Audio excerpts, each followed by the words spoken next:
Thank you so much for joining me here on the High Ground podcast. I am super stoked. We are talking Attack of the Clones this week, and it's going to be a lot of fun. I'm excited. I know it's not a lot of people's favorite Star Wars movie, but there is certainly some joy. There's a lot of joy to be had. So, this second movie, I kind of want us to start by going around and have you introduce yourself, and then kind of like do you remember seeing it for the first time, and kind of give us a walkthrough of how it was, how it felt, how you enjoyed it, if you enjoyed it. And I like to start clockwise, and for me, that's Connor is up first. So what do you think? All right, yeah. So I'm Connor. I actually do not remember seeing the movie because I'm 21 right now, and I was like 4 years old when the movie came out. So I basically grew up with the prequel movies, and yeah, so I love it. I'm kind of biased. Everything about it. I grew up with like the Lego Star Wars games, go running through Geonosis in the arena. So I'm biased. I like the movie a lot. Nice. Kevin? I remember seeing it for the first time, but I don't remember much. Like, I don't remember what I thought about it, because I know that I saw it in theaters. I went with my dad and my brother. Most of you know my brother, Budget Jason Statham, Craig. But him and I and my dad went and saw it in theaters. And I remember I loved it. I was enthralled by all of the colors, the action, the CGI that was as good as I had seen for that era. A lot of people knock on the CGI, but for the time that they had, it was ahead of its time in its own right. And I remember seeing it, and I remember being like thrilled by it, but I don't remember actually remembering or comprehending anything that actually happened. You know what I mean? But yeah, I remember. I mean, I got to see it in theaters, so that was cool. And let's see here. See, I'm 32, so I was old enough to remember, but not old enough to retain the memory. Nice. Marilu? Yes. Hi, I'm Marilu. Connor, I don't know if I've formally met you yet. It's very nice to meet you. Yes, very nice to meet you. Hi. So despite this movie being probably my least favorite episode, I guess, which like isn't saying much. It's like, pick which piece of candy is your favorite in this bag of Skittles. It's like, oh, they're all kind of like, I love them all. But I have a very special relationship with this movie, actually. So, and I've talked about this before on my page, but so I was 12 when it came out, 30, almost 31 now. And so I was 12, my brother was 17. So I wasn't working yet, but he was working. So he had, but like, what does a 17-year-old like need money for? So like, real other than just like hanging out with friends. Yeah. Take a girl on a date. But instead of taking a girl on a date, he took his little sister to see Attack of the Clones like 12 times. Because we had nothing to do. It was like a really special summer. Respect. I wasn't working. Yeah. I mean, I was 12. I wasn't working yet. I got my first job at 14. And when he, was only working part-time, we had a lot of time to burn. So every other day he was like, do you want to go see a matinee? Do you want to go see a matinee? So we'd go, and I have just this, every time I start Attack of the Clones, like I can feel like the movie theater air conditioning, like just hitting me. I can taste and smell the popcorn. It just has a very like visceral effect on me. Like the seismic charger sound is it's so iconic. Yeah. So I love this movie. It's a mess. I love this movie. And so I have a very special relationship with it. So I'm really excited to talk about it today. Awesome. All right. So it sounds like, Connor, you're the baby of this podcast, yep. But it sounds like Marilu, Kevin, and I are roughly the same age, so it'll all be kind of similar feels. Again, I don't actually remember the experience of going to see this, but first of all, I loved it when I saw it. I loved it, and actually, when I rewatched it, kind of before this, I remember the dialogue being, cringy, but it actually wasn't nearly as bad as I remembered it when I rewatched it. And the sad part is, because I'm 32, I think, 87. Yeah, I'm 32. I don't think about that often, but I watch it and I remember that I would have said stuff like that. Right. Like 12, 13 years old, never had a relationship or like understand what's going on or how to talk to women or anything like that. I don't know, it kind of tracks. Also, there was this was, what is this, the second longest Star Wars movie? So it does kind of drag in parts, but, there's a lot of, seeing as a kid, there's a lot of action, and I was one of the people that loved seeing Yoda fight. So sue me, whatever. I don't think it's out of character at all.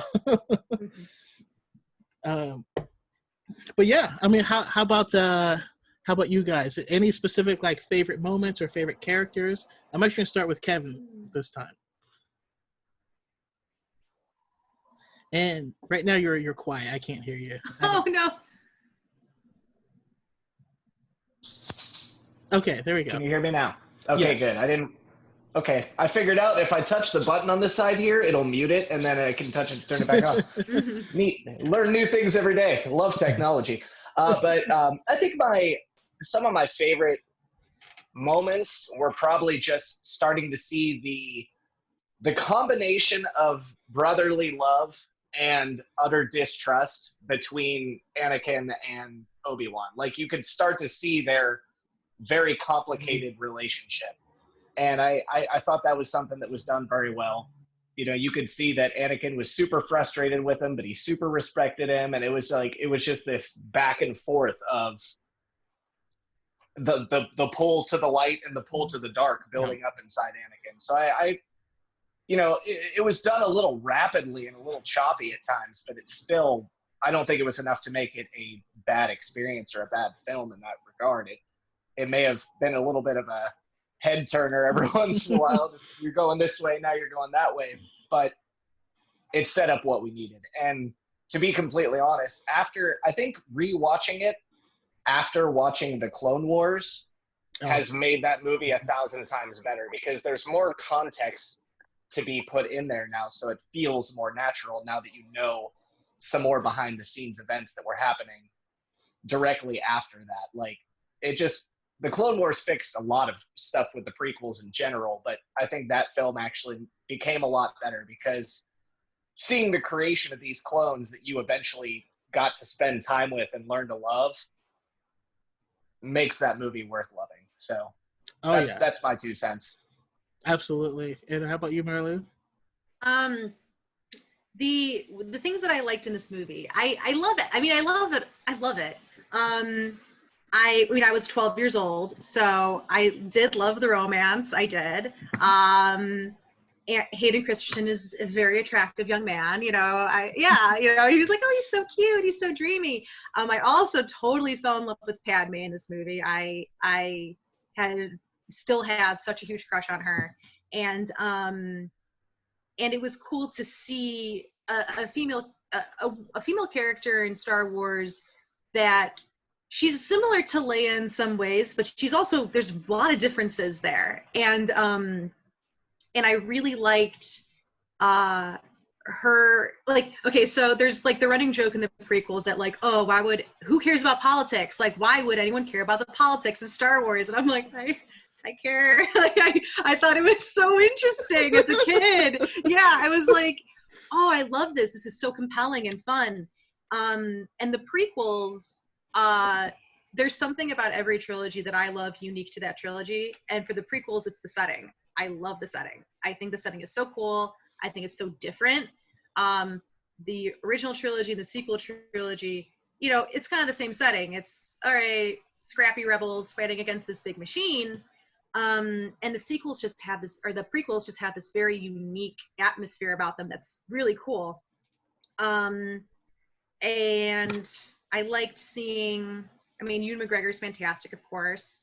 And while like I'm so torn on the whole, and Count Dooku, who I used to not like wasn't a fan of, I now love that character. So that's cool to see like where I was at one point watching this film and kind of interacting with these characters and where I am now.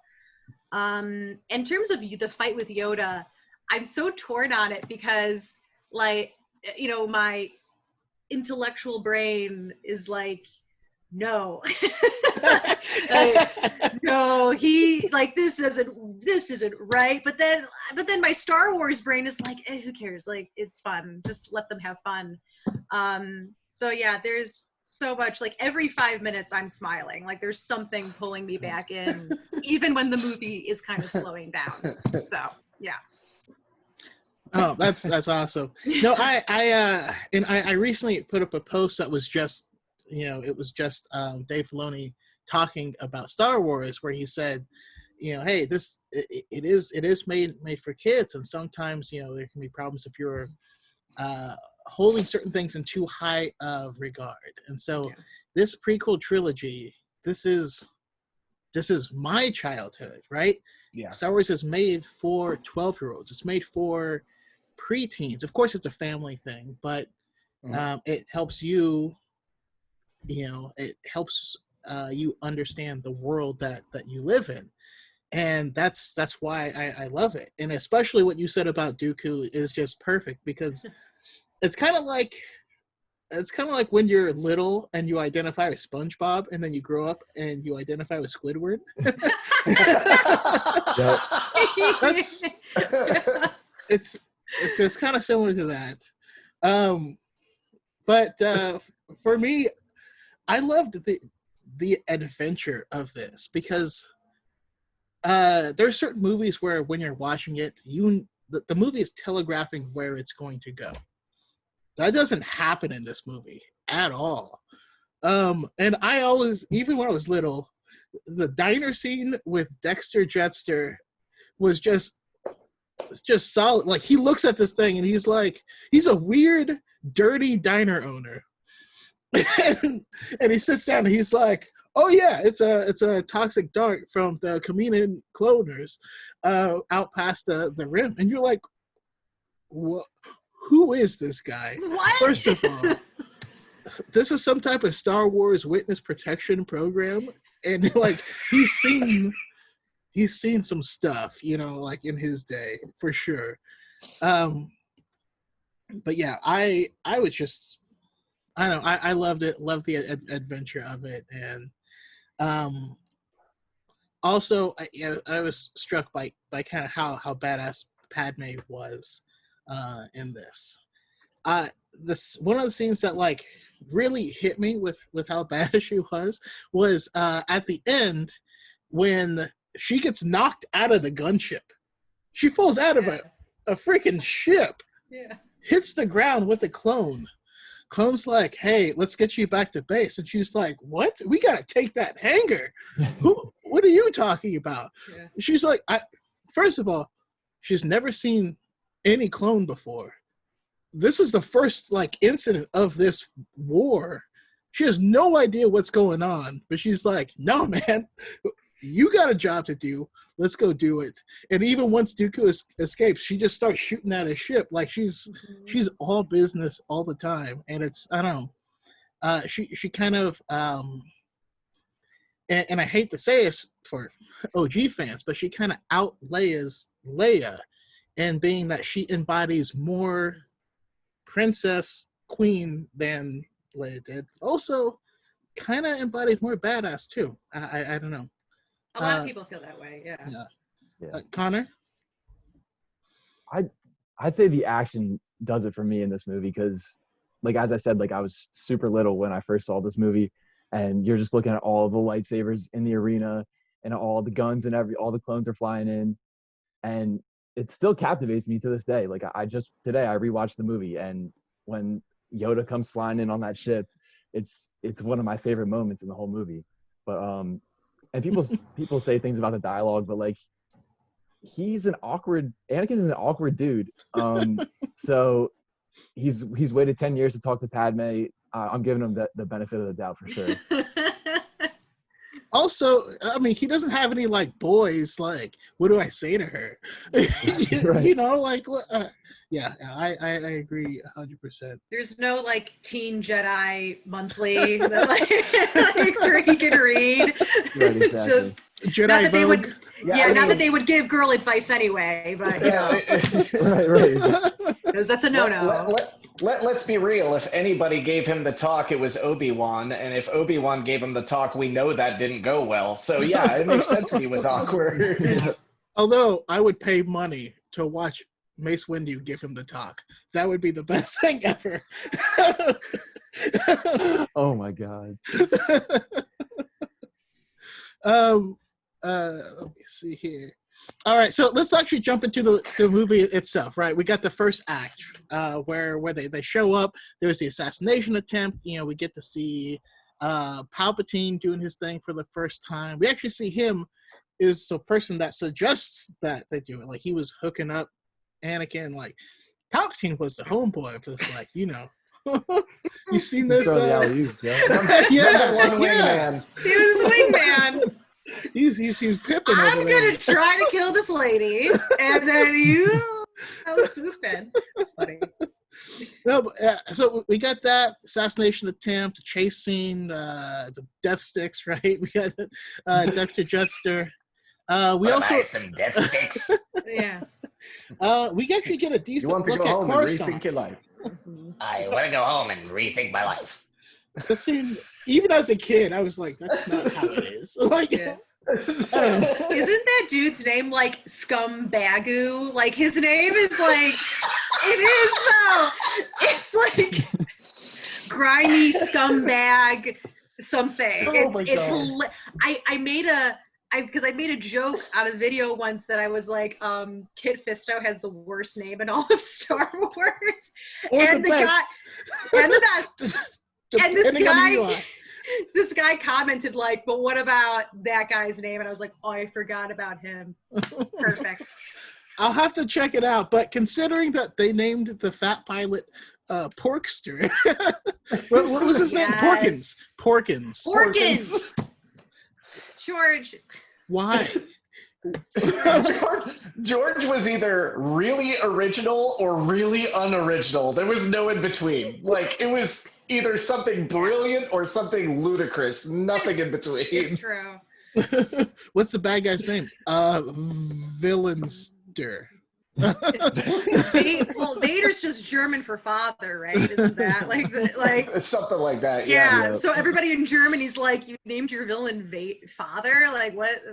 Like, okay, man, cool. Hey, but he was a chill dude. He was like, yeah, sure. Yeah. All right. The German translation, he was probably actually pronounced Darth Father. So that way they wouldn't know. Yeah. Like, huh. That's weird. But yeah, it's also our first good look at Coruscant, right? Because they're flying kind of through the city. We kind of see the seedy underbelly, which I don't know if you remember seeing Coruscant at the end of Return of the Jedi and the celebrations and the special editions. One of them was like, "Where is this? Like, what are these places?" I was so confused. And then we also see inside the Jedi Temple, we get kind of some idea of how the Jedis kind of roll. So I don't know, kind of what are your thoughts on the whole first act entirely, from the assassination attempt until basically until they leave on their separate missions? I'll start with Marilu.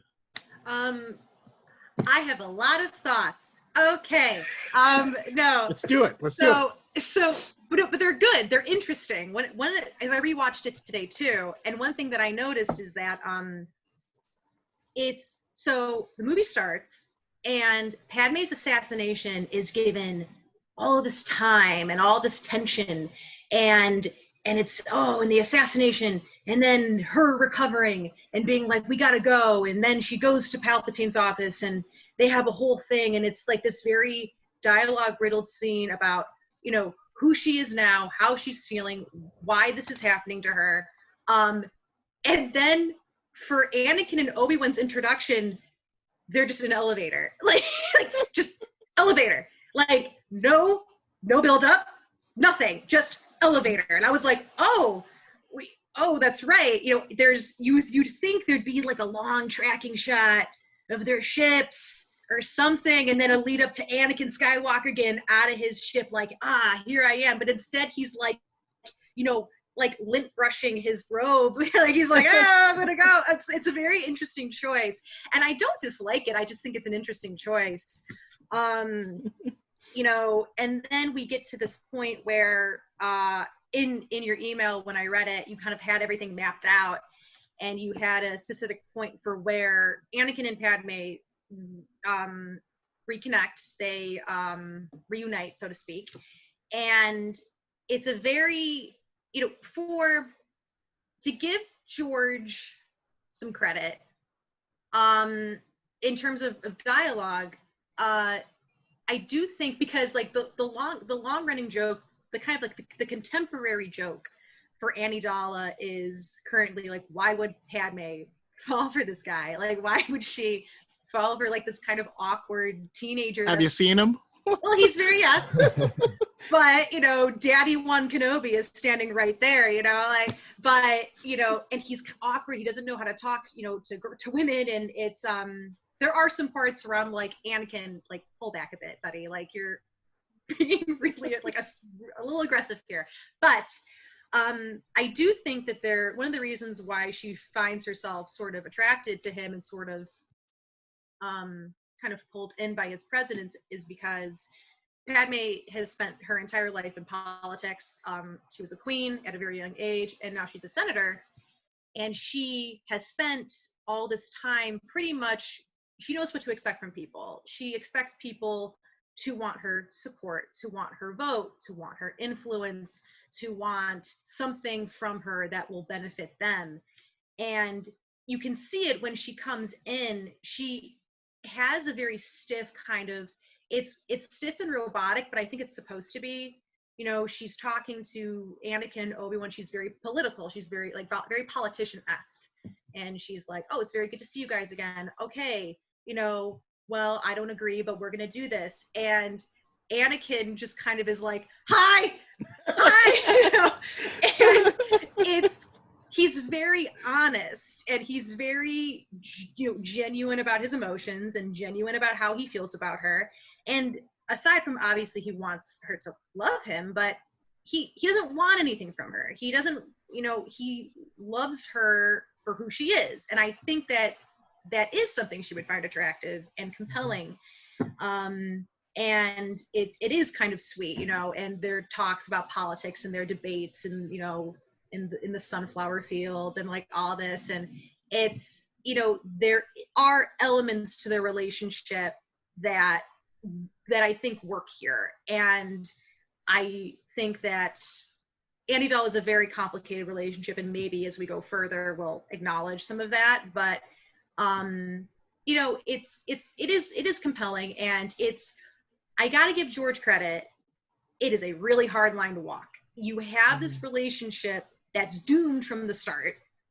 It's doomed, but it's not doomed in the traditional way that we think. It's not like Romeo and Juliet or Heathcliff and Catherine. It's not, you know, their relationship isn't doomed because of their society or their family, or you could argue those are secondary causes, but it's doomed because one of them is going to physically hurt the other one and is going to descend into darkness. And but he still wants us to kind of root for these crazy kids at the same time. It's a really hard line, and I think he does the best he can with that. So yeah. I admire that. Yeah, I gotta agree with that, because it's a very tricky line to walk, especially, I mean, it's a prequel. I have friends that are like, oh, I don't like it because it's a prequel, because I know how it ends. But it's a journey. Like, don't you want to understand it? I have friends that saw the prequels first, and they didn't know any of that.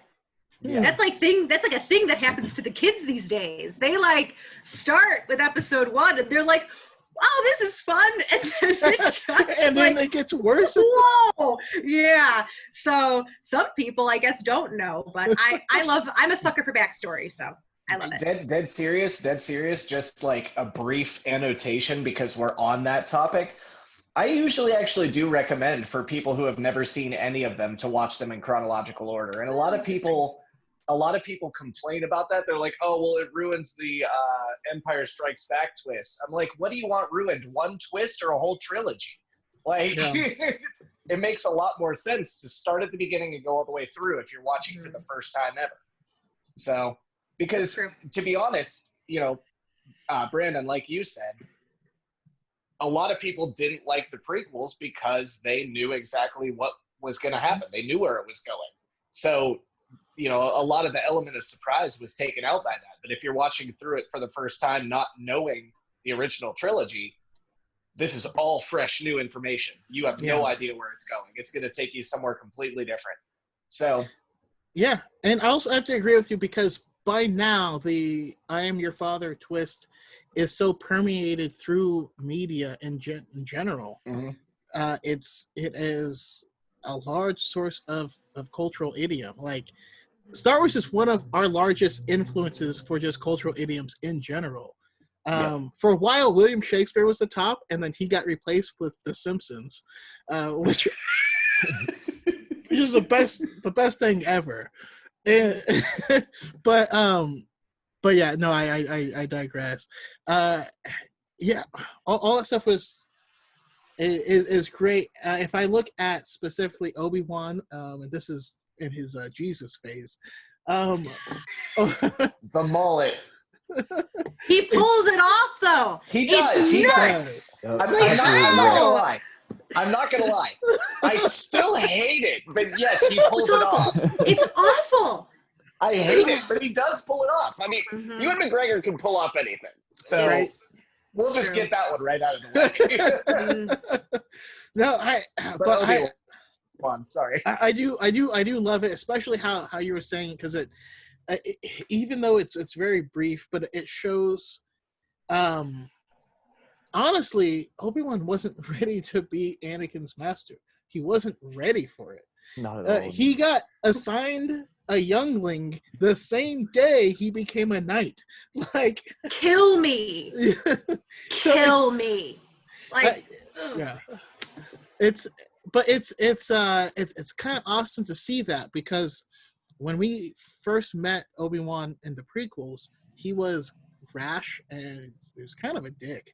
He's like, oh, what do I sense we picked up another pathetic life form? Like, you don't respect life at this point in time, And then to see him kind of be this uncle daddy type thing, where he please never say uncle daddy again. It sounds wrong, man. No, he has to walk this role where he's not the father, he's not a brother. He's an authority figure, but he's just as flawed as you are. He talks about being patient and all this stuff. Don't just dive in. And then he literally dives through a plate glass window and is dangling from a thing.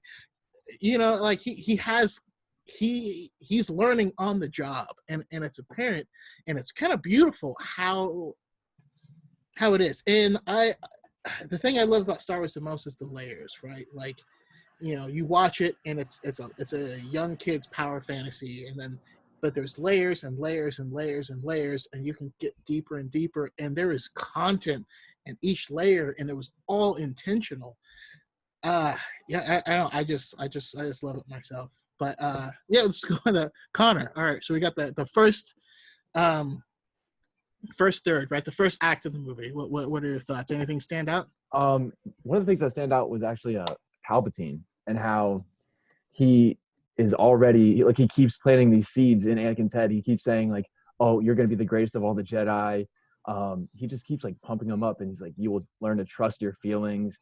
And he keeps just planting those seeds in there that is going to turn him eventually. So that's one of the things that stood out. And I also love Dexter. Just from one conversation in a diner, he became one of my favorite characters. Like I know you made a video about it, but like a backstory on one character, Dexter, absolutely. Oh yeah, but especially after seeing his species with the forearms and stuff, and watching Pong Krell fight, like I hate Pong Krell. He's the worst Right. person ever. I want him to die the most painful death. I was about to say, ever. you mentioned that name, and a visceral response is coming. But you're like, but that species is cool, and also there's also one of him.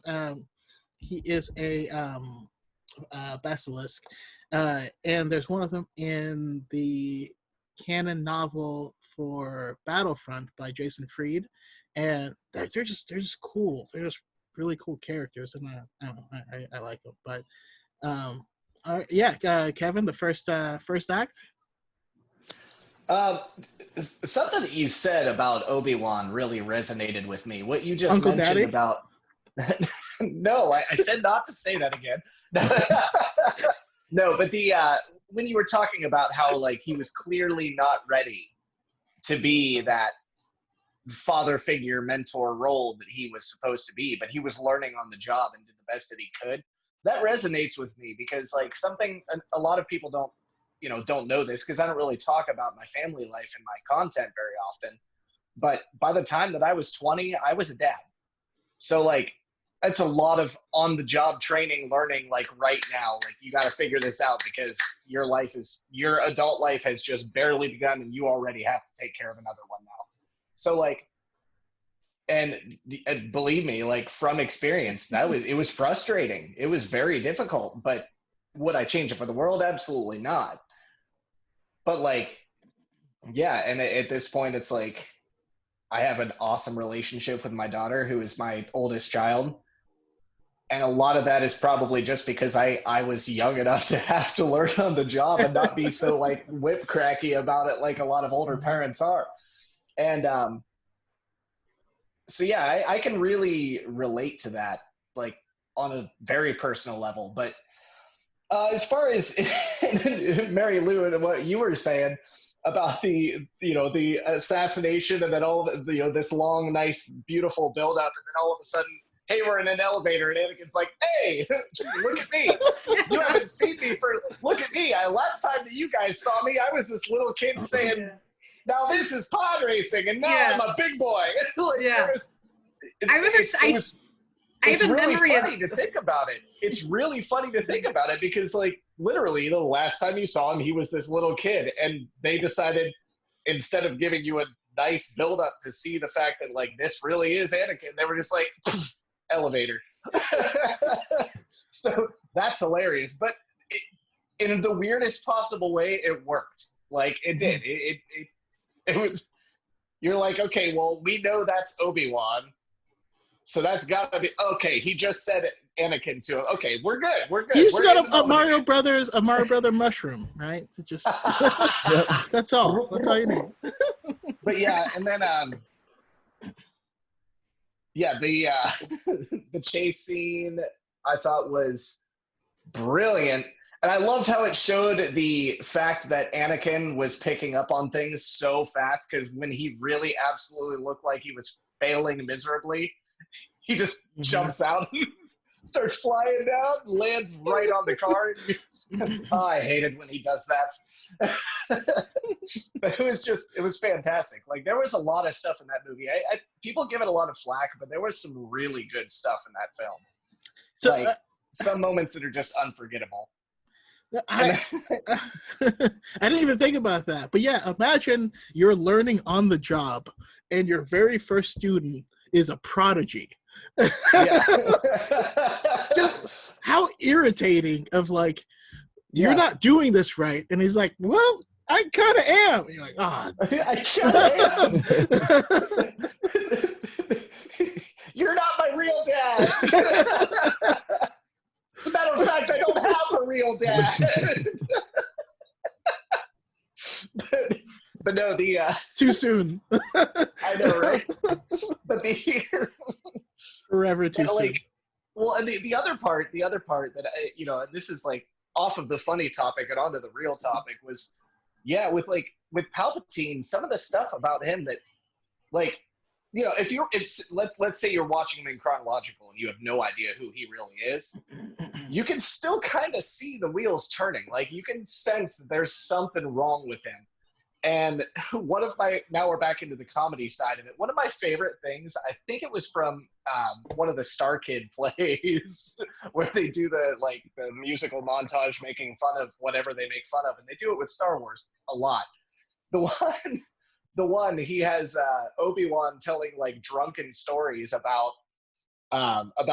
what happened leading up to the Empire. And he says, this man started a war against the people while he was controlling the other people, and he was playing it for both sides and started an entire war to gain control of a galaxy that he already had control of.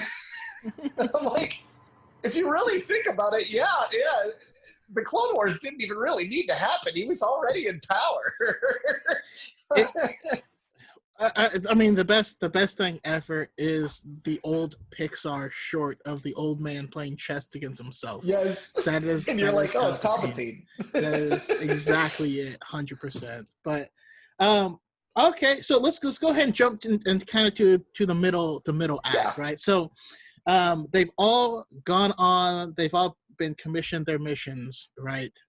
Anakin's very first solo mission is taking a girl he's loved since he was 9 into hiding and being ill-equipped for the job. But also Obi-Wan going on a random mission and pretending like he knows what's happening. That's like my favorite thing personally is he has no idea what's happening at all, but he's like, yeah, that's why I'm here. I just love it. That's where we get introduced to Kamino, the Kaminoans, Jango Fett. We see that Obi-Wan Jango fight. We get all the weird dialogue depending on your point of view, but we kind of see that relationship start to grow. They go to Tatooine, and we get to see the first real glimpses of what will be Vader, right? So that's all the second act.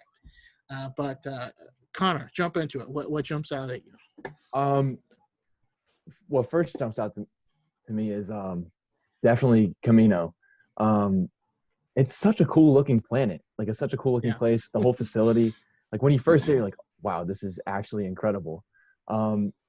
And going off your the dark side Anakin thing, one of the things I remember in the Revenge of the Sith novelization is he kind of sees what he does there as like a separate person.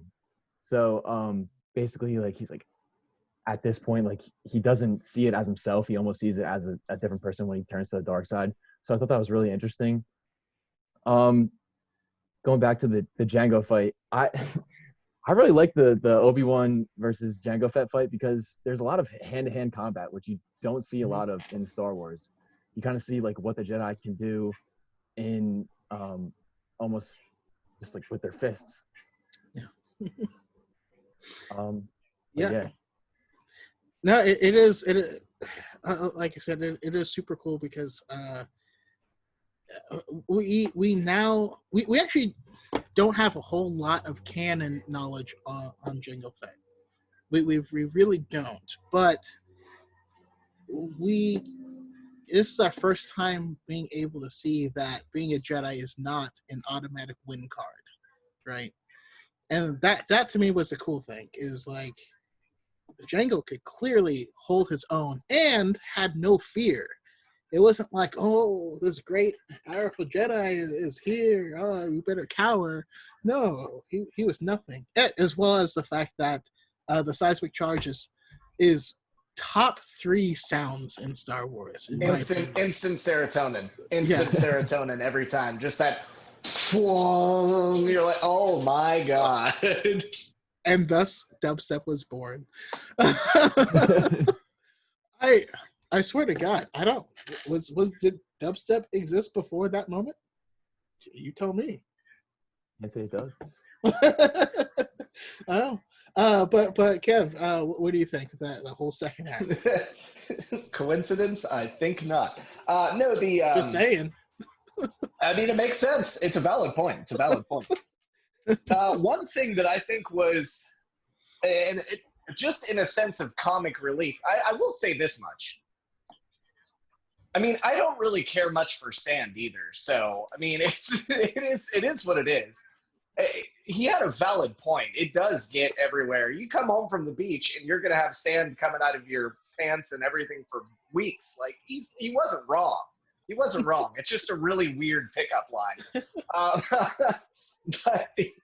But the one of the other things is, you were talking about like being able to see the dark side coming into Anakin, being, part of that middle chapter, and seeing what he does to the sand people and everything else, which leads to another fairly comedic callback in Revenge of the Sith that really actually doesn't get addressed, which is quite hilarious.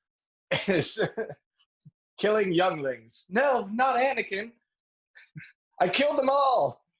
Not just the men, but the women and the children too. Okay, maybe Anakin. Like, did you forget, Padme? Like, did you not remember? He very, very specifically told you this, and you seemed very unfazed by it. No. So, I mean, if I was going to have a complaint, it might be that, but it's not enough to deter me from thinking that it was still a fantastic film, fantastic trilogy. That was just one of the parts that I'm like, It's not the first time. Yeah, okay, so that hits on the Padme reaction part. But yeah, you guys already kind of talked about Jango Fett. But yeah, it was really awesome to see somebody be able to pretty much lay waste to Obi-Wan, who is an amazing duelist, a brilliant fighter in every sense of the word. And this guy who is not force sensitive, just has pretty decent armor that's, as we find out later in the Clone Wars, not even Beskar, is able to still escape, get away from him, run off, and then chase him back down, blast the seismic charges. Like, Obi-Wan barely got out of that one alive. I'm just a simple man trying to make my way in the universe. That's all I got. No, that's and actually going back to that moment where Anakin does kill all of the sand people, which I find interesting is the cut after that scene. So he kills them all, and then it cuts to the Jedi Temple, and Yoda's sitting there, and he kind of feels that rage and that Anakin's in pain. But what I never realized before until my last rewatch is Qui-Gon's voice says, "Anakin, no." I never noticed that. At that point, Qui-Gon's voice says, "Anakin, no." I don't know. That kind of broke me because it means... I'm gonna need to go rewatch that now because I have never caught that before. I'm glad you pointed it's that Qui-Gon's. Yeah, it's Qui-Gon's voice. That means Qui-Gon as a Force ghost. Remember, he's the very first Force ghost. Yeah, he's the first one to maintain his self-identity. So he doesn't quite know exactly what he's doing. He's figuring this out as well. Yeah. And it seems like he's probably not able to appear corporeally at this point. But he's watching over Anakin, this kid that he thought was going to be the savior of the Jedi. And he's watching these mistakes.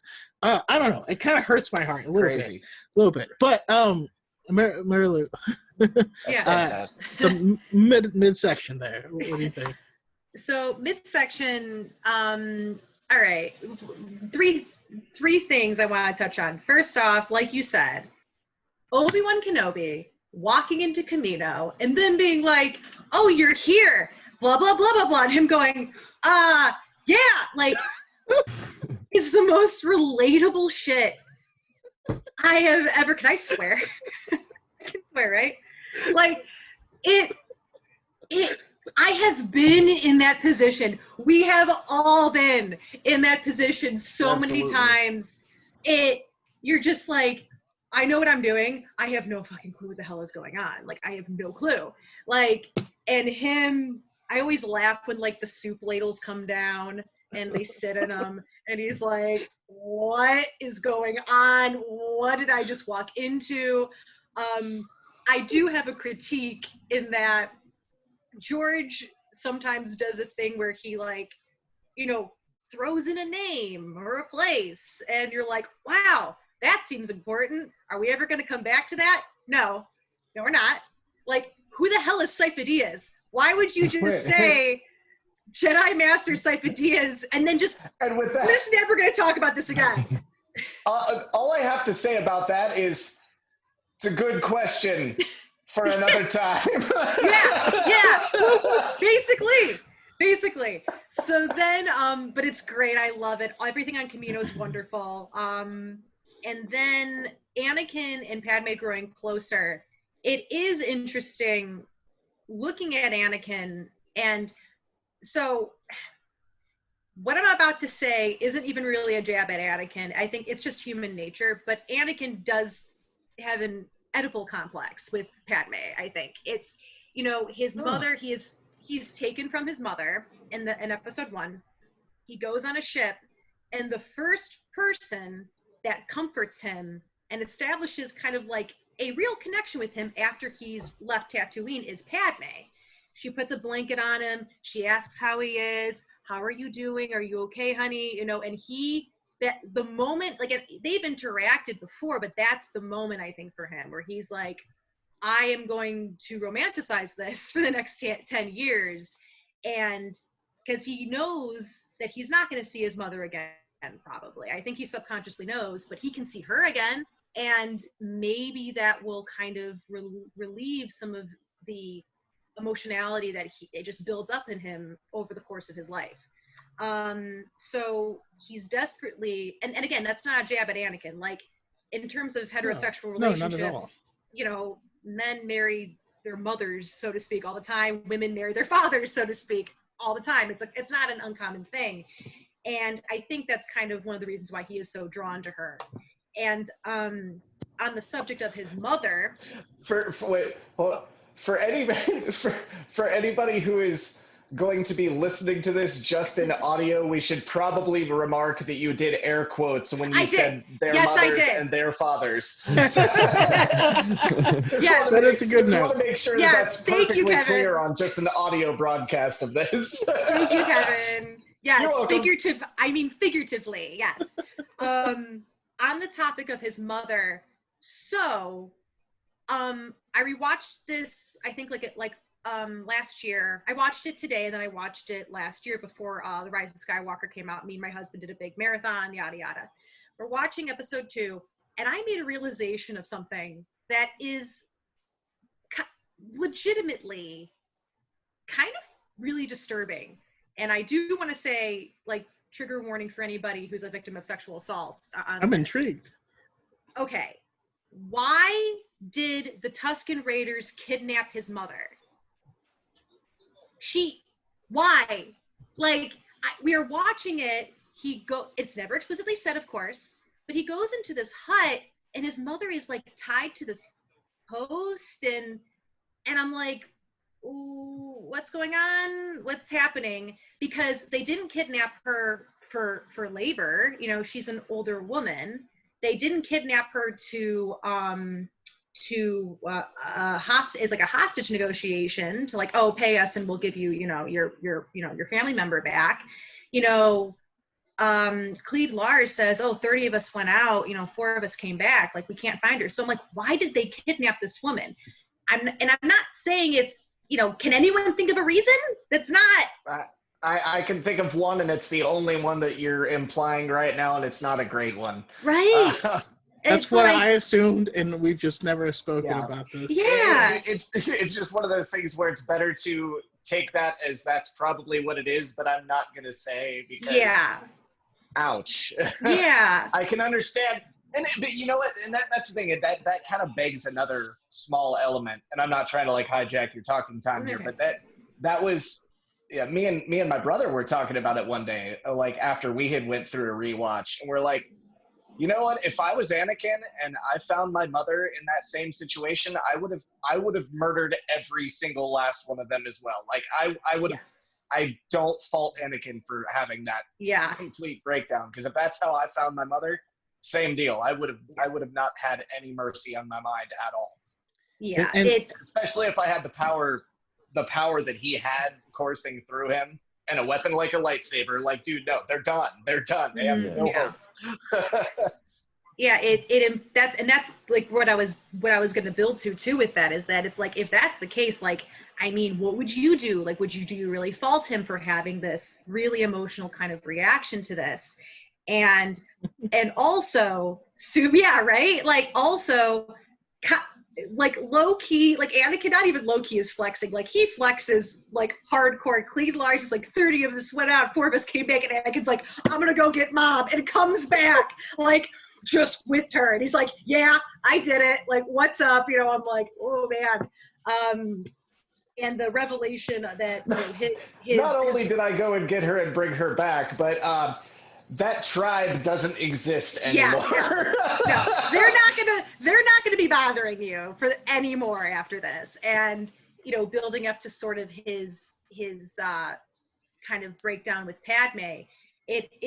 I'm curious, I haven't read any of the Padme books, and Brandon, you have, right? Yes. Do they ever go into why, when he's like, I killed the women and the children too, like, logically, that's like 50 red flags. She should be like, okay, cool, man, I'm out. You clearly have some emotional problems. Do they ever explain, does she not believe him? Do they ever go into that in the books? Actually, that part is not part of either book. The first book is her starting out as a senator, and the second book is a prequel, and it overlaps with the first movie, but it doesn't go that far. Okay, because I'm curious, is maybe she just thought, oh, you're just flying off the handle, like, you didn't, maybe she doesn't believe it, you know, who knows? But I mean, that's a lot, you know, to take in. No, I agree. It's funny because it sailed under the radar because of exactly what you said. It was an understandable response. And it's also kind of what the problem, I guess problem might be a bad word, but when you're a Jedi, you're a person with superpower. You're a superpowered cop that can do whatever you want. And I guess I don't know if I've said it on here. On TikTok, I kind of make it clear. I'm not a fan of Gray Jedi or the concept of it personally, because it leaves too much personal interpretation, right? What Anakin did there is a super Gray Jedi move of like, no, this is my justice. I don't care what y'all think. So they're getting their, you know, call me judge, jury, and executioner. You know, that's my deal. But that's, I know that's kind of why I feel it kind of flew under the radar. Random side note is, so Padme always wears a whole bunch of different costumes and outfits and stuff throughout. I actually have a personal friend, Jason Palmer, is an artist, has an amazing painting of every single outfit she's ever wears, and it is awesome. I'm actually I'll find it and I'll put it up here. He's amazing. He actually is the person that did the primary banner for the last Star Wars Celebration. Amazing artist. But wow, I saw that. It was beautiful. Yeah. He's a very stylistic art. You know when it's a Jason Palmer. But the outfit that she wears when she's having dinner with Anakin, and through what I find to be the worst line in the entire movie, which is, Master Obi-Wan would be very grumpy if he saw this.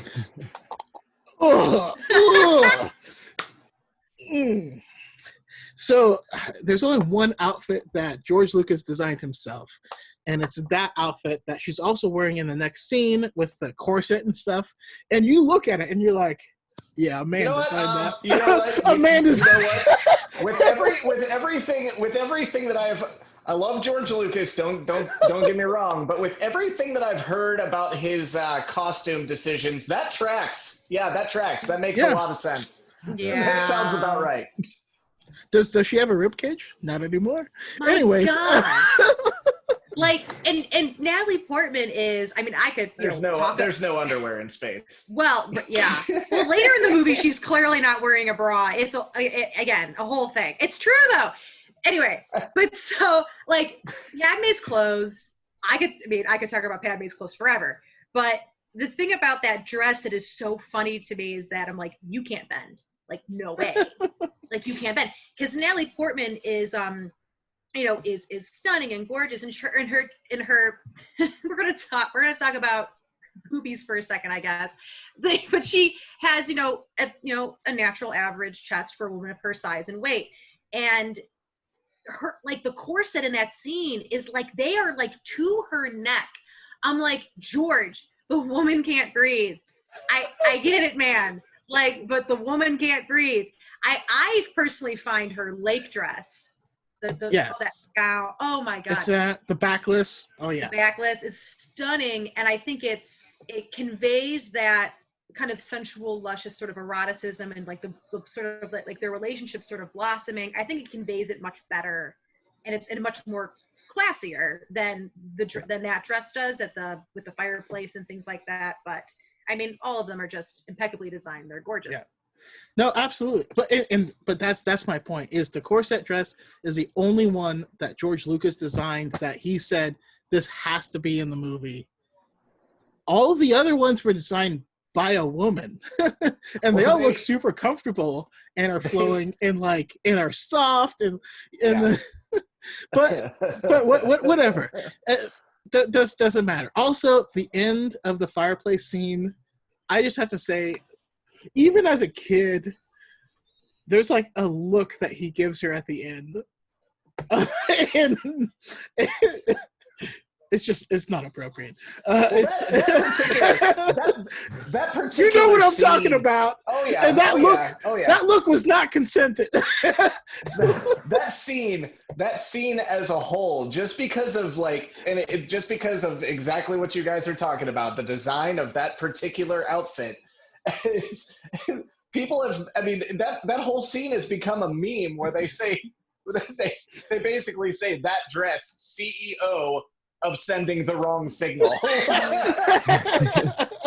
I can't be with you. I can't be with you. Then what are you wearing? You're like actively trying to make me want you more. What are you doing here? Oh, this whole thing.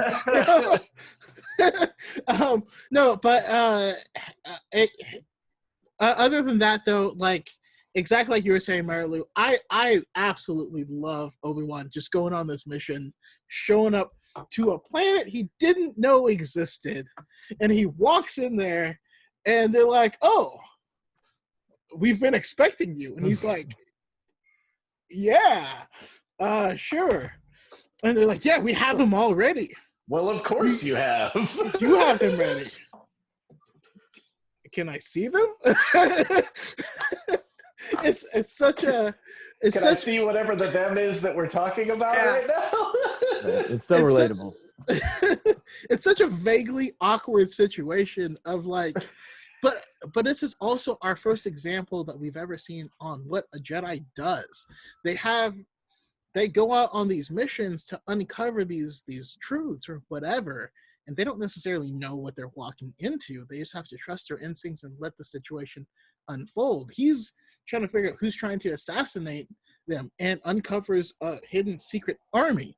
So, and then also, to your point, Marilu, we actually do get more information on Sifo Dyas, and it's one of the things I love about Star Wars. It's one of my absolute favorite things, is that every single person in every single scene has a history. They have a name. They have a backstory.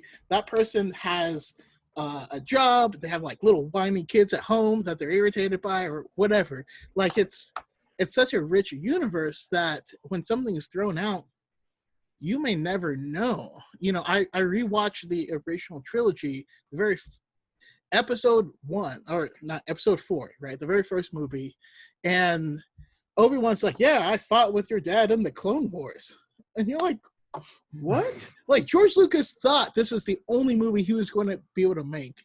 Why are you referencing something super random but specific that no one's ever heard of, that you may never hear or find out again? We ended up finding out. That is true. That's exactly the thing I love, is that you can, they can make a book or a comic or something. Mm-hmm. He's awesome in Dooku Jedi Lost. He's a great character. I was so happy to get him. I was like, yes, here he is. Like, so cool. Like, and I know they did Clone Wars stuff with him too, but yeah, it is true. That's a good point. At the time, it's the Clone Wars. What's that? We might never see that. So that is a very good point. That's exactly what I was going to get to. Is that everyone should listen to Dooku Jedi Lost, and I specifically say listen to because it's meant as an audio drama. There is a written version of it, but it's meant to be an audio drama. Listen to it, please. And also, I apologize, Aziz. I kind of get lost as who I start. I try to change it around. But Connor, did I get to you with the second one? No, I started with you. Yeah, we started. But basically, I agree with everything you guys are saying. Like, that's all to say. All right. So we jump to the final act, right? This is,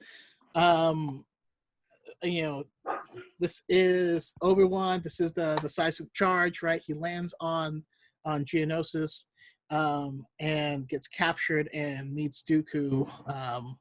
Actually meets him for the first time, right? Because Dooku says, Qui-Gon used to talk about it, and I could really use his help right now. Just a weird but super manipulative line there. Just tosses it out casually. All right. We have Anakin and Padme in a very, very poor attempt to rescue him. And the whole end fight scene, we have I don't know, my favorite Mace Windu scene of him showing up like, this party's over. Like, where did you come from? Is everyone waiting for you to do this thing to know to start? What was the mission briefing before this moment, And then, the whole Colosseum fight, right? The creature is about to eat him. Actually, legitimate question. As you guys are talking about your part, you have to pick a pet from amongst the 3 monsters, and I need you to add that in. Okay, so just make sure that you do that. We get to see Kit Fisto's beautiful smile. But yeah, this is the final act from that point to the end of the movie. I want to hear what jumps out at you, what you guys are thinking about. I'll start with Kev. Love the necklace, by the way. Thank you. Yeah, I had to make sure that my mic was still on. As far as picking a pet, that tiger dude was pretty sweet. I mean, but also incredibly scary. But yeah, if I was gonna pick one, it would probably be that weird tiger dragon guy. But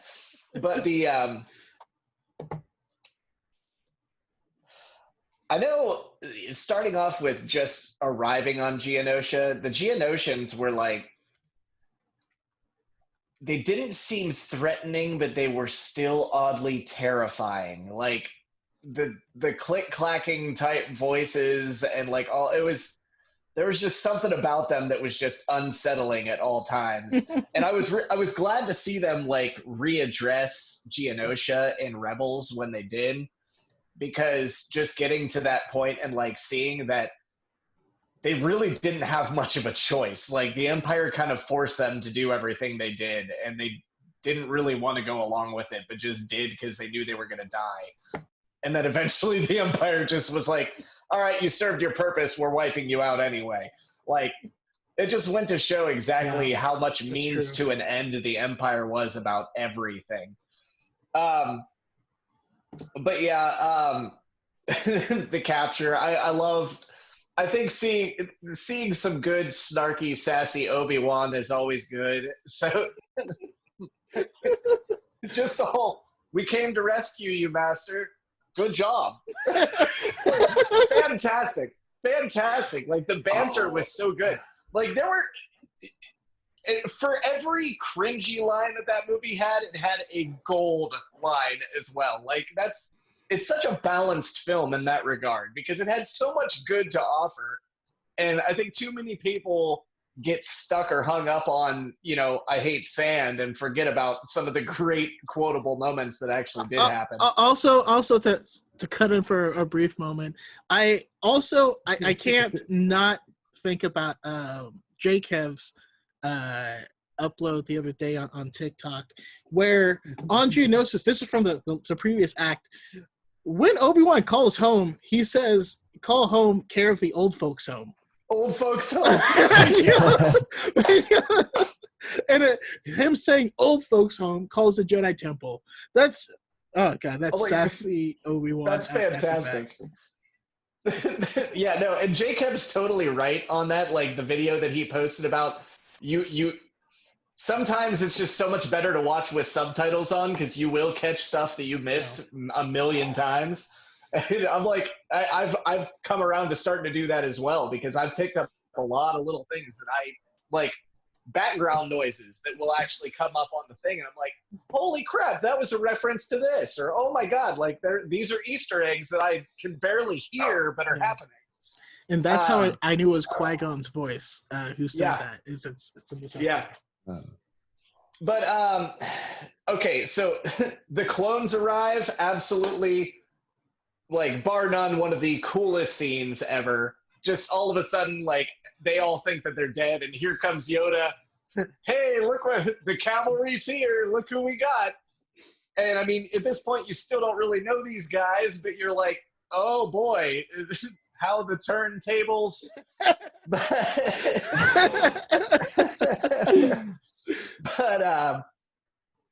yeah, I think the Dooku fight, I'm going to skip over a couple of these here, but like the Dooku fight I thought it was absolutely fantastic just to see that both Obi-Wan and Anakin stood no chance to Dooku.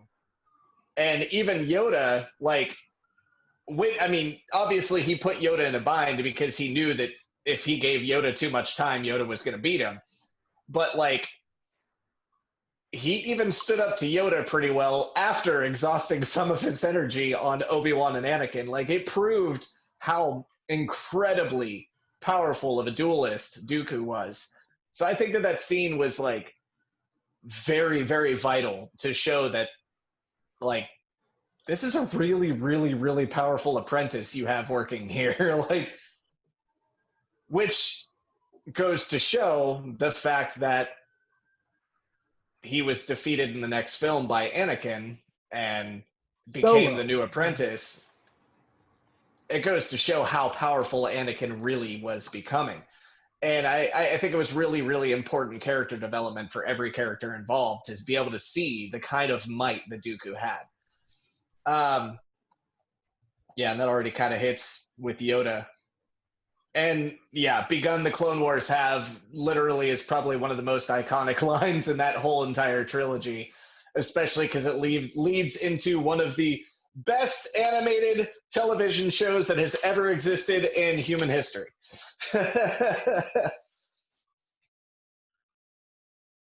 Yeah, that's my take. That's what I got. No, I definitely agree. And it also kind of follows what I find to be the worst Yoda sentence in history, which is, around the survivors, a perimeter we must create. Like, well, the best part is you're like, dude, these clones probably have no idea what you mean right now, my guy. Like, they've never been around somebody that talks like you, dude.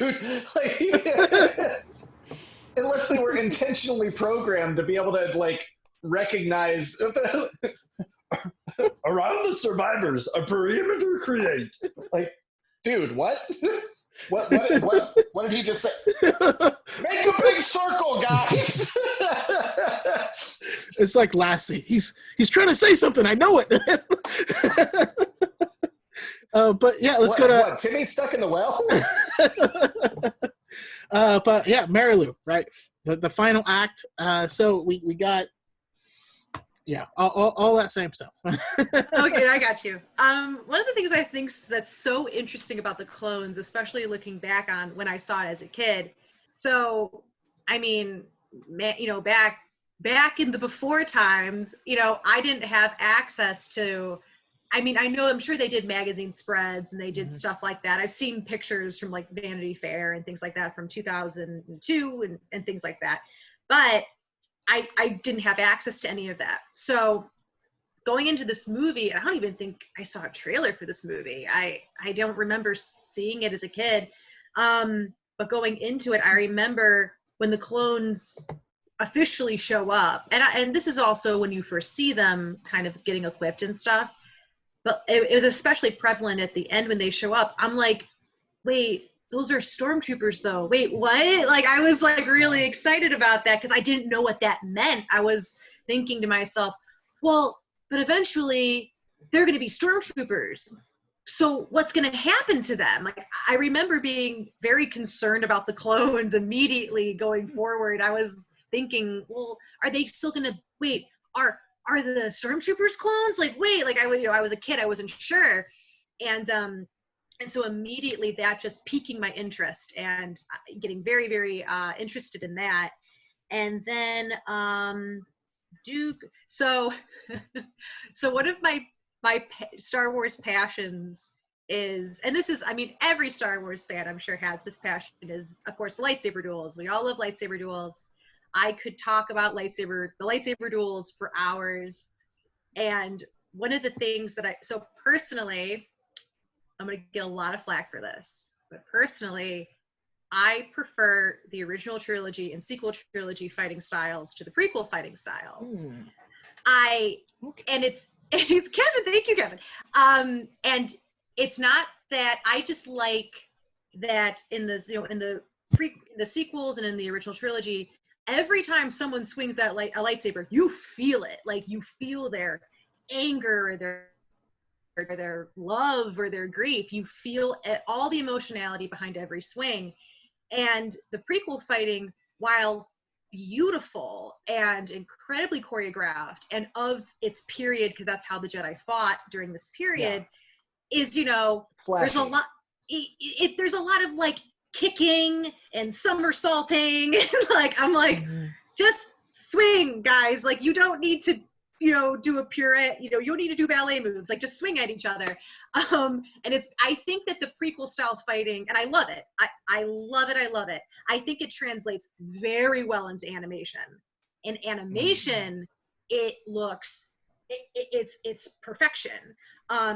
Live action, it just looks a little too choreographed. But I still love it.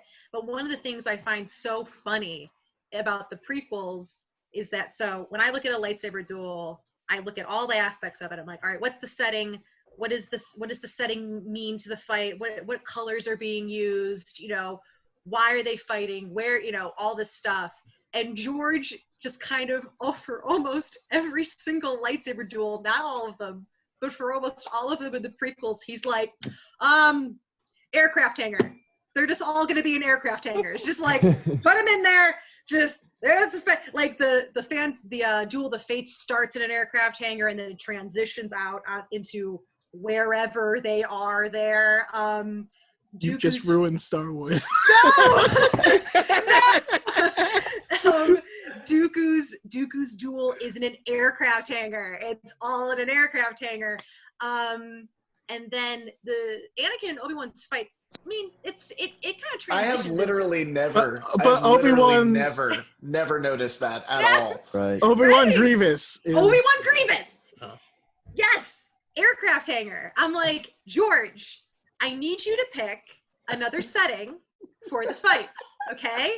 Like, I get it. I understand, but like, we gotta move on. Grievous and Obi-Wan, that's the only lightsaber duel that I legitimately have real vitriol rage towards. I'm like, I hate this fight. But yeah, same. It's aircraft hangar, So uncivilized. Oh God. Why? Why a gun? Okay, so, but this is kind of the lead up to Dooku's fight with them. It's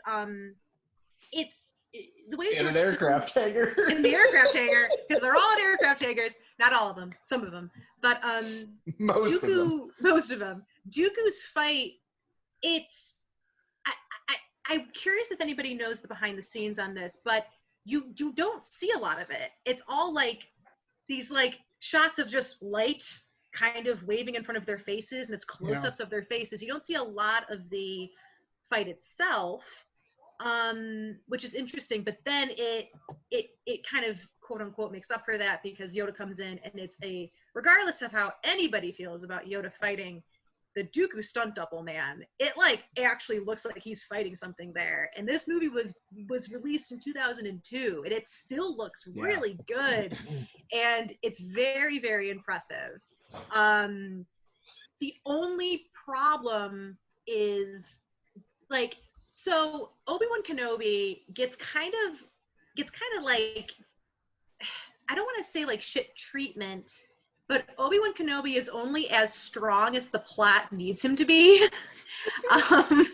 We have this fight where he killed a Sith Lord. He kills cuts him in half and whatever. But he defeats Darth Maul. Oh, wow. And then he's kind of very quickly and then he's amazing with Jango Fett. Oh, that's so cool. And then he just kind of is quickly disposed of every time he fights Dooku in episode 2 and 3, so that Anakin can kind of have his moment. And I kind of wish they maybe worked a little bit more as a team, or maybe he was given a little bit, his fighting style was given a little bit more consistency. But I get it from a plot standpoint. I understand why. He's like, all right, Obi-Wan, all right, cool, okay, like now Anakin go. We'll take him together. Yeah. No, Anakin, no. I once saw somebody, my dog's barking. Can you guys hear that? That's okay. No worries. Okay, sorry, my dog's barking. I've had to mute myself because my dog's barked like 9 times. You're fine. It's good. Thank you. But Anakin's, I did once see the scene where Obi-Wan is like, "No, Anakin, no." They're like, that just summarizes the prequels. That's the line. That just summarizes the prequels. No, Anakin, no. And he's just like running in like full steam ahead. And that's really cool. And I'm trying to think of anything else from the. I think that's kind of it for me. I think that's pretty good. Yeah. Okay. Well, what you said about Dooku made me kind of think a little bit more about some of my thoughts too. I think the fact that Dooku so quickly disposes of Obi-Wan, but yet Anakin kills Dooku, and then Anakin loses to Obi-Wan, who lost to Dooku. I think it legitimately adds a level of depth to it, that Obi-Wan's fighting style was knowing his opponent. And when he knew his opponent, he destroyed them almost every single time. He kind of got lucky with Maul when he was able to do something that shocked Maul. But, then when he fights Anakin, he realizes, wait, let me remind him that I'm on the high ground, because I won when I wasn't on the high ground, and I know he will try the move that I have very, very clearly, plainly guaranteed to have told him that I did as my proudest moment of flipping over Maul and cutting him in half, because he will try to do the same thing to me that I did to Maul because of his pride, and I'll be able to cut every single one of his limbs off while he's in the air over my head. And that's exactly what happened. He baited him into doing that. I've had that theory for a while that, when he mentions the high ground, it really had nothing to do with, yes, the high ground is a tactical advantage, but mentioning it, what's the point?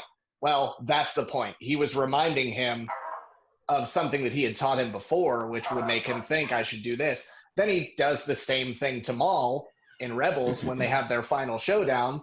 He starts off with this stance that he normally does, and then he shifts down to this one, and then pulls back up like this, and he's doing Qui-Gon's stance. Yeah. So when Maul attacks him, Maul tries to attack him the same way that he attacks Qui-Gon, trying to hit him with the butt of the hilt, and he sees it coming, backs up and slices through his saber, destroys his saber, and kills him. Like, it's one of his tactics. And I think that the evidence of that being that 2 times he fought Dooku and really had no ability to get a good read on his fighting style. He got his backside handed to him almost immediately. But anyone that he had watched or seen fight long enough and had a good enough read on, he could obliterate them because he knew how to bait somebody in their pride. And I think that also goes to show that Dooku's pride really was never an issue for him. He wouldn't take bait at all. Yeah. Well, I to that credit, because we all love sassy Obi-Wan. And all, I mean, he was a master baiter, for sure. But that's literally the last line of a TikTok video that I made directly addressing everything I just said right now. I ended it by saying, so in conclusion, Obi-Wan is a master baiter. Wait. No, but realistically, I actually think it also bleeds into what we know about the fighting styles specifically. Obi-Wan being a master of Surisu, which is entirely defensive, but Dooku's master of Makashi, I believe. Dooku trains specifically to defeat people with lightsabers. Most Jedi train to be able to fight multiple opponents with blasters, right? Dooku specifically fought to defeat a single opponent with a lightsaber. That's kind of says something, right? Yeah, that's very true. Yeah. And then in the yeah, you kind of got to think what kind of training you're getting when you well, there's usually only 2 Sith at a time. Why would some Jedi need to learn specifically only how to defeat people with lightsabers? Exactly. I'm wondering what your intentions are, sir. But I want to point out that's a big part of the reason as well. Being entirely defensive and never truly on the attack. Dooku, on the other hand, knows attack, but more importantly, his style, especially the one-handed, is about deflecting opponents so that they waste their own energy. They really aren't a good match for each other, right? And so he'll always, I mean, he would probably always get handled by Dooku because his defense is more like Aikido than anything else, versus everyone else that you see Obi-Wan fight who has a more aggressive fighting style where he's just entirely defensive and waits for them to make a mistake and then capitalizes on it. And oh my goodness, I know, Connor, I know you know this, but when Obi-Wan fights Grievous, I don't want to get into the next movie too much, but the way it's written is just incredible, of him understanding like, oh, I don't need to deflect everything. I just need to move my lightsaber by this degree. And these 4 attacks are going to hit my lightsaber and I'll be able to take out his hand or whatever, that's kind of his style. It's entirely different, but yeah, it's just awesome. Right. And to add to that, basically, one of the things I noticed was how he basically just let the Force like flow through him. Mm-hmm. He said that he wasn't even like thinking about what he was doing. He was just letting the Force kind of guide him. And I thought that was also very Obi-Wan-esque, because he's kind of like the perfect Jedi where he's by the book, he studies. That's basically also, Kevin, what you said, how if he's faced someone, he knows what they're going to do because he's so focused on like what happened before, and he studies and he's prepared. Yeah, absolutely. But yeah, Marilu, I'm sorry, I also have forgotten if you shared your thoughts on it. Yeah, no. I actually finished. It's Connor's turn, so Connor, please go. Okay. Yeah. So the thing that stood out to me in the third act was Yoda fighting. I absolutely love it. I kind of wonder what it was like for people who like grew up with the original trilogy and then seeing Yoda fight. I don't know how people feel, how like you guys feel about that, like, but I absolutely love it. And it's funny to me how he walks up with his walking stick, a crippling old man, and then once he's about to fight, he uses the force and he's jumping everywhere. You can't see him. He's a flash. He's a flash of green.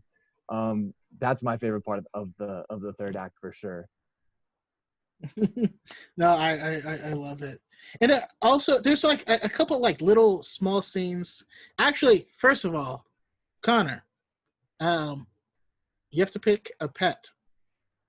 Oh, okay. So I go with that like mantis thing that is trying to jab. I think it was Obi-Wan. He's trying to jab Obi-Wan. That's my pet. All right, so that's Well, that's an funny. Ackley. And Marilu, what's yours? I actually like that rhino thing, so we each get one. I think the rhino's kind of cute. Like it reminds me of like a Rhinehorn from like, I mean they're all Pokemon, you know. Like I like the little rhino one. Well, not to mention.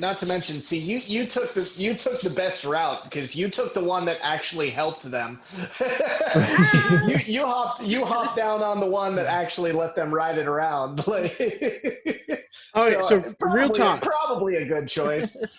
Something that always bothered me, and that one is called a reek. But Padme drops from like super high onto the back of this reek, and I'm like, bruh. He kisses Anakin like it's nothing. Like she's like jumps down, is like mwah, and I'm like, no. You have no crotch left. It's gone. No, God. It's gone. There is no way that It's you pudding. did not just shatter your pelvis. I mean, like, there's something that happened there. Yeah. You don't have the force to cushion your drop either. So, like, what the heck? And then, Kevin, what you picked is Nexus. Nexu, sorry. And those always jump out at me because I read a lot of Legends, and Jason Solo's daughter, as a child, got a pet Nexu and then kind of created a force bond with it. And so as she was growing that's up, awesome. she's growing up with this pet, like, crazy, I don't know, demonic cat monster. It's cool. It's That's also a terrifying pet unless you can control it with the force. well, unless you're into fashion, because it can specifically rip your clothing to have a tasteful movement.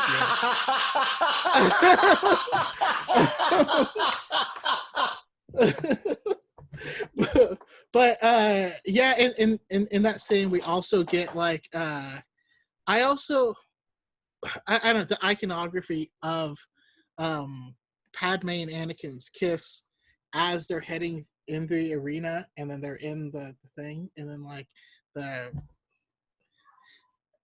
it looking like a Roman Colosseum, where when we met Anakin, it was recreating the Colosseum scene from Ben-Hur, and then when we see him with her, I don't know, it kind of has a similar feel. That's super cool to me. Also, seeing the Jedi in full force for the very first time was just awesome. Have you ever heard of the tragedy of Coleman Trevor? He's ambitious, to say the least.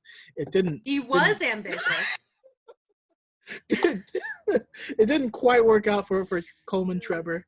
But I think one of the best and worst parts about that, seeing the Jedi in full force for the first time, that was a tongue twister. Wow. But is the fact that was also throughout the saga pretty much the last time that we saw them in full force as a giant group as well. Like, just the one and only good glimpse we get of how awesome they are when they're literally a big battlefront group of people. The Jedi are like a solar eclipse.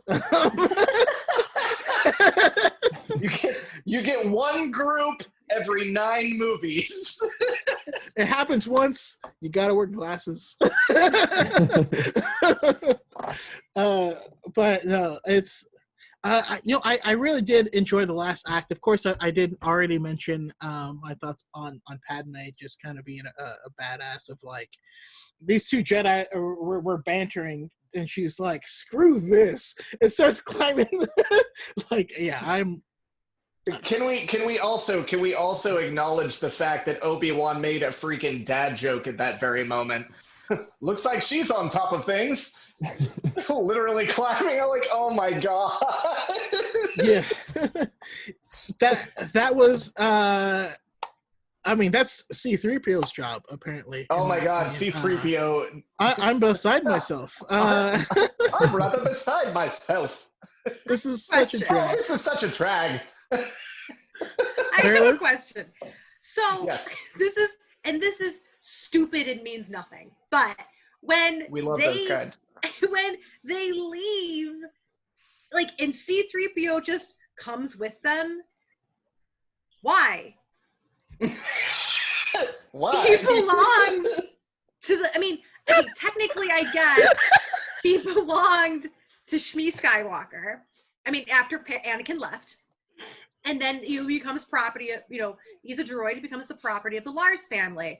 Like, but I have like a headcanon reason why. Like, Anakin shows up and the Lars family is like, oh, thank God. Like, please take this thing. Like, we don't, like, please, God, you're begging you. Like, we do not want this. It's just so funny to me that, they bury his mother, Obi-Wan texts them and he's like, hey, help. They're like, okay. And then they leave and C-3PO is like, oh, I'm not a fan of space travel. I'm like, why are you here? Why are you? Like, go That is home. a really good question. That is I a don't think painfully has good an answer point. at all. Well, no, it has a logical Why? answer of I'm sure it does. what do the Lars need with him? Like he's just like walking around like kind of being like a pretentious kind of dick to But everyone. Owen Can you take buys him? him again. I don't Owen want him. buys him in episode 4, and he doesn't recognize true. that this droid. I mean, I guess he wasn't. I don't know. I mean, he looked He a little wasn't different. gold. He wasn't gold. Yeah. Then. But I guess like he helped them with like the water evaporators or something. I don't know, but it's just like, why? I mean, it's just so that he and R2 can be an old married couple. I can just see it now though, with your little headcanon of him just trying to get rid of him. All of a sudden he buys him back because he's gold and he looks different, but then he starts to speak and Owen goes, oh god, no. Not this thing. What have I done? God, I hope the stormtroopers really are precise.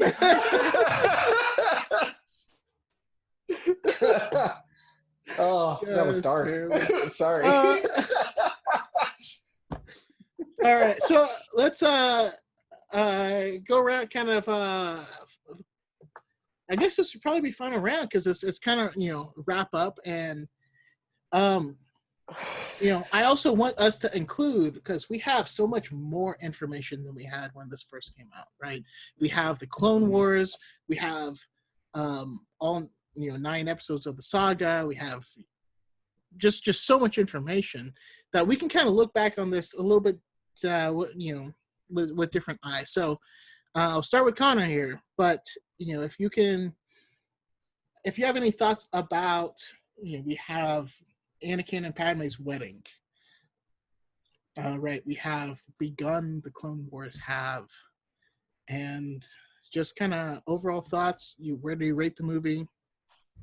Well, my rating it's low in the list. However, like Marilu said, it's like the lowest candy, basically what you said. But no, I really like politics of it, even though some people might not like that. But as I grew older, like I enjoyed it. But I think the Clone Wars, as we said before, basically does it a lot of justice. One thing that I would really like to see is kind of some more content between episodes 1 and 2, where we see like a younger Anakin and like also younger Obi-Wan getting trained, because we don't have a lot for that right now. But got nothing. yeah.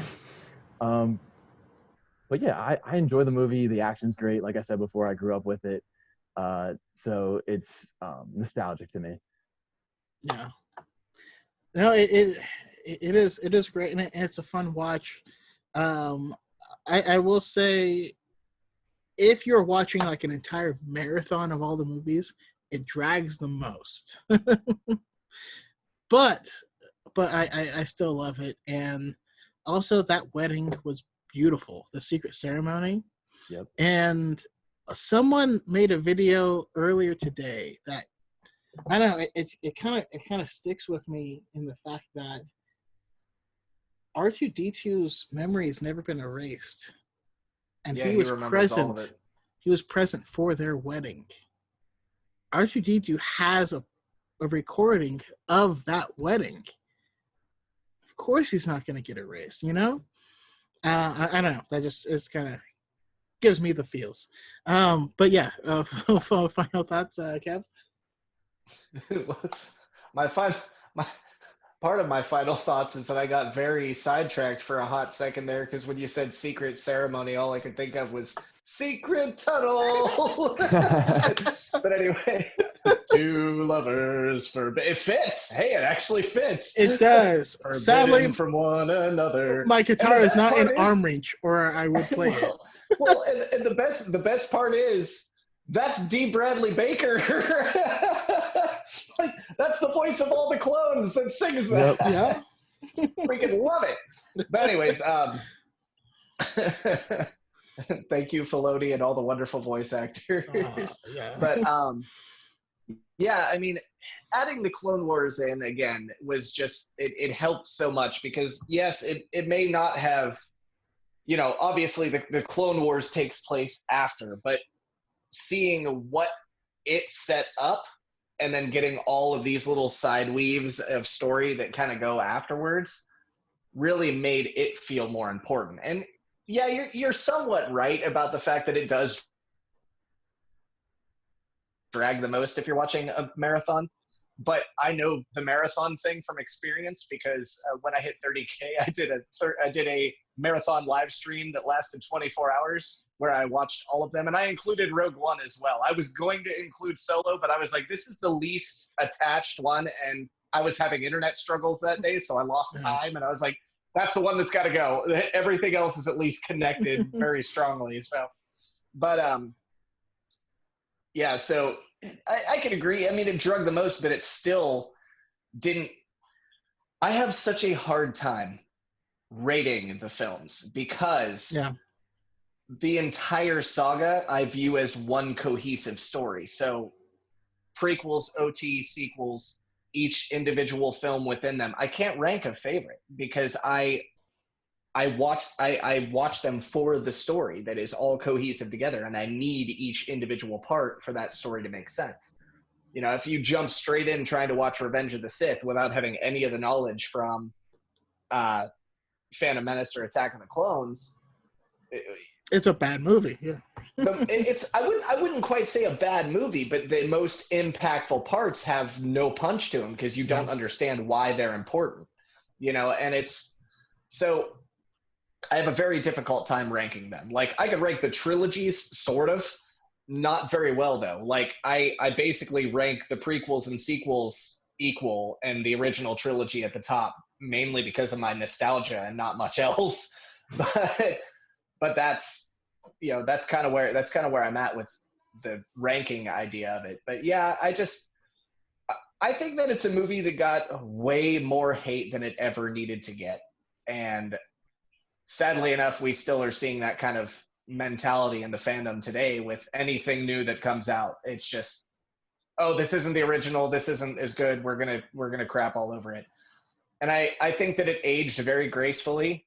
Yeah. Just like I think the last time that I was on one of these with you, we talked about this. And I think that the sequels will age just as gracefully. It just is going to take time for people to put their bias aside and look at it through a new lens.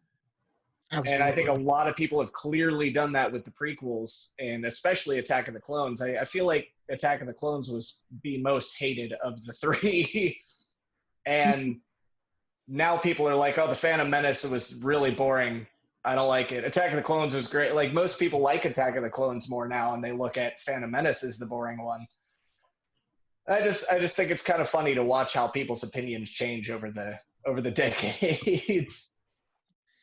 Yeah, 1,000% agree with that, because I make a lot of content on TikTok where the average person's favorite is Revenge of the Sith.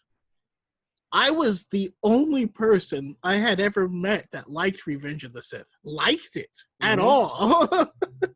And that's just kind of, I don't know, a weird play on kind of how these things unfold. I've been ridiculed and made fun of for years for enjoying the prequels. But yeah, and also in the what's interesting, so R2-D2 and C-3PO are both there at the wedding, but at the time of the wedding, C-3PO belonged to Anakin, R2-D2 belonged to Padme, and it switched shortly after that because it was their own gifts to one another, right? Because as a Jedi, you don't have any possessions, right? So he gave her C-3PO, she gave him R2-D2. Marilu is over here passing out. No, but everyone, I like my very first 2 videos when I joined TikTok were about R2-D2 specifically, and a lot of people are like, "Well, R2-D2's been there the entire time." No, he wasn't. He met Anakin when Anakin was 9, and then left. That was like 3 days. Yeah. Didn't see him again for 10 years. When we see them together while we're watching the Clone Wars, that was less than 4 years that they were together, but it was really impactful, and I love R2. But anyways, final thoughts, Marilu. I didn't mean to editorialize so much. I apologize. No, you're fine. Final thoughts. I mean, yeah, this film, I think, whenever I am sort of looking at it critically, I think one of the reasons why it feels like it drags a lot is because the Clone War, Attack of the Clones, like, sort of has a plot. It's more of a series of vignettes that are kind of sewn together. Because every time the movie ends, I sit there and I think, oh yeah, this movie began with someone trying to kill her. Oh yeah, like, you kind of forget that was like the sort of the catalyst for everything. I have to interrupt you for a second. I literally thought what you were about to say was every time the movie ends, all of a sudden it starts again and it's a different story. That's kind of a fair interpretation as well. It's just kind of like, the grind, but it's low on my list. But yeah, like I had said, it's just sort of, that doesn't really mean much of anything. I still love it. I still absolutely adore it. And it goes without saying, shout out to John Williams, for being a genius and for just being always churning out consistent, beautiful thematic work constantly. You hear, I forget where you hear it, but there's a very pivotal point where Anakin is talking to someone, I think it might be Padme, and you hear Anakin's theme kind of mashing up with this more sinister theme. It's like this internal conflict's happening in him. It's just so well done, and it's so beautiful. And I do think their wedding is a very interesting scene to end on, because it's happy. They're obviously happy. But there's kind of a somber energy to it too, that neither of them is smiling. It's very kind of somber, and it sort of sets the stage for, this isn't going to end well. Like, this isn't going to go the way you think, this isn't gonna, and when I was thinking a lot about, because you had reached out to me, Brandon, and you had said, oh, I was really interested in your thoughts on Annie Dalla. Do you want to come and do the podcast?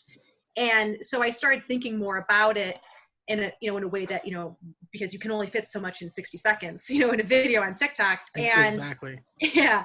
And when looking at it, I see a lot of comparisons to so if we're looking at the romances in Star Wars, they're all very different. All of the canonical romances are very different, just relationships, which is what makes them so interesting.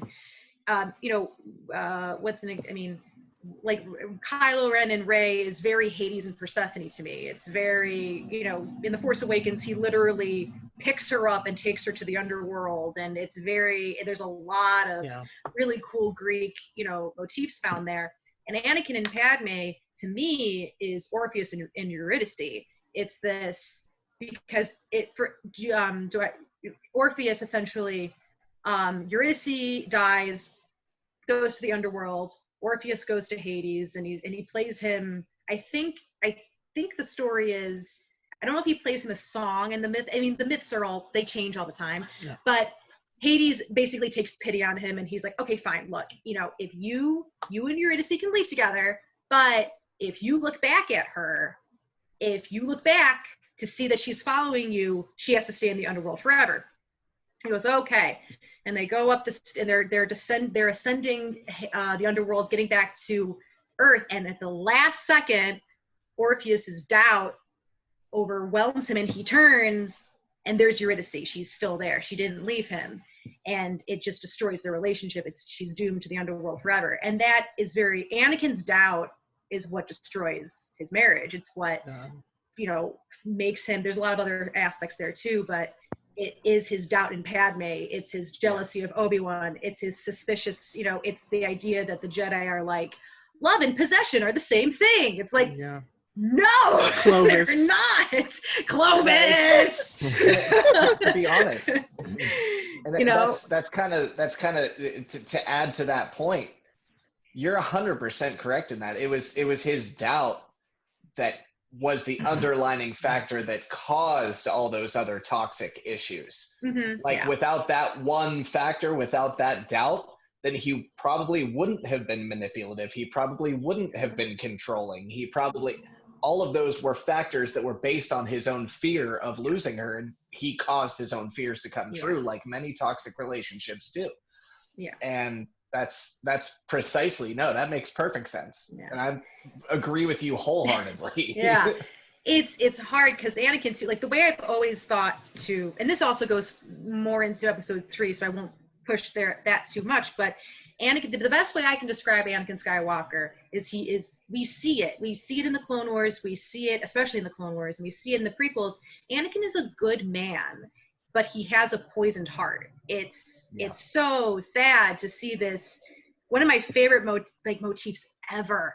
I'm going to dip into the Clone Wars for just a second, is how Anakin is constantly, being ridiculed as like, oh, your feelings are bad. Feelings control you. Don't trust your feelings. Blah, blah, blah. You can't let go, blah, blah, blah, blah. And it's framed consistently as this negative thing. And then Filoni and his genius gives us a moment in the Clone Wars where it's framed positively, because that can be a positive thing too. It's when Ahsoka is buried under that rubble. Toxic masculinity. Yeah. When Ahsoka is buried under that rubble and everyone is like, well, break for lunch. It's like, no, like Anakin is, and I know it's not animated this way. Because they did here. Oh, well, my Padawan's gone. Okay, See you guys next Tuesday. Yeah. And I know it's not animated because they didn't have the money for it, but whenever I imagine Anakin going like, no, like I'm not letting go, I'm not abandoning her, like there's that emotionality and that feeling and that inability to let go framed positively. It can be a good thing sometimes. And I always imagine like his hands bleeding as he's pulling these rocks off. And I know they're not, but I just always imagine that when I think of that scene. And he loves her, and he does love her, but it's just, he doesn't know how to exist outside of a conflict. They never had the opportunity to be a normal couple. Like, it was always just their marriage begins the Clone Wars, and the destruction of their marriage ends the Clone Wars. It's this relationship that is just always weighted in conflict, and he just doesn't know how to exist outside of that. And it's hard. It's a tough line to walk, and I admire George for really giving it a really decent, kind of go at it. So it's a great film. I love it. I love the characters. Yeah, and it only gets better, because episode 3, I think, is the superior film. But it's great. Well, if I can add just a very small bit, the fact of what you mentioning those things that that Filoni took care of and kind of made more prominent and right in the Clone Wars, that was fully intended. Like, I don't know if a lot of people know this, but like, it's not necessarily super common knowledge, but Ahsoka was literally only created to be another reason that Anakin fell to the dark side, because they realized that their portrayals in the Clone Wars, don't get me wrong, she became so much more than that, but like, the initial creation of the character was created simply for the idea of making sure that Anakin had a more believable descent to the dark side. Like, Clone Wars spoilers here, obviously, but when she left the Order and left him alone, he was in the process of losing Padme. He was in the process of doubting Obi-Wan, and he was struggling with all these things. And after all of that, his own little sister, who he raised and trained, abandoned him and abandoned the Order. And his, it was completely meant to show that his attachments became his demise and his downfall, because he put too much worth in those attachments, and they were his identity. He had no identity outside of them, so he searched for it in the dark side, and that was when he fell. That was something that Lucas and Filoni both literally said in an interview, that the idea for Ahsoka was to make Anakin's descent more believable. And I think they really did a good job on that, because as good of a movie as a good and necessary of a movie as the Clone Wars is, the fall and descent, the rapid switch that he has that hits in Revenge of the Sith, does not seem very believable until you watch the Clone Wars and see how much really was teetering up, building up, and then crashing out from under him. Yeah. And that brings just like a multitude of thoughts to me, because for one, I get something, because I'm someone that reads all the books and all this stuff, and I get told all the time, you shouldn't have to see other media in order to understand it. And you don't. You really, really don't. All of the content is there. It's in the film. It's all hinted at, but it's not. I address that all the time in my content, and you already know that, buddy. You already know. I do, but it's hard to deny that watching the Clone Wars makes all of the prequels better. And if you can admit that, you can also admit, okay, maybe having other media gives more context to things, which gives them more weight. I think about in this, and the scene I've alluded to several times already, of Padme getting knocked out of the gunship, right? But this time, let's jump back to the gunship. Anakin's like, we got to go back for her. Stop. Drop this thing right now. Like, he was about to lose his crap. And Obi-Wan's like, hey, what would Padme do? He's like, she would say to do her mission. And to me, like, that is so poignant, because that is the start of the relationship, is understanding what a force for good she is. But in the end, like, where Anakin ends up, she would be pissed. She would have nothing to do with him if she knew anything that he did to try and keep her. Again, you go ahead. I can't stop laughing, so I just got to get this out here. But I saw one of the funniest memes ever, and it's only relevant because you keep mentioning the gunship, and it was a meme that was centered on the gunship. She falls out of the gunship. Like the first frame is her falling out. The next frame is Anakin saying, "We have to go back. We have to get her." Then the next frame is Obi-Wan saying, "Anakin, remember what I taught you." And the last frame is Anakin leaning out, looking out of the gunship, and it says, "It's over, Padme. We have the high ground." I was like, that is literally one of the funniest memes I've ever seen. It's so out of character entirely, but it's just, the flavor is immaculate. Well, I love it. This movie has the same curse that all second films do. Of they are the setup. They are a setup movie, and this one does an excellent job of that, because in this film we understand the full and complete, like, you can watch this film and understand the full and complete political system of the Republic at this time. You know, it's, I don't know, I think it's a great film. It gets flack because it doesn't have that same satisfying payoff, because it's not meant to have that same satisfying payoff. So I just think that's something that's very important to understand and kind of, you know, let it go. Yeah, but I love it. And also, thank you guys so much for joining me. I love these conversations. Like, I learned so much from every single person, and like these different viewpoints, and you know, it's one of the things that I appreciate about, we're such different people. All of us have different histories, backgrounds, personalities. We're all from different parts of the country, and all this stuff.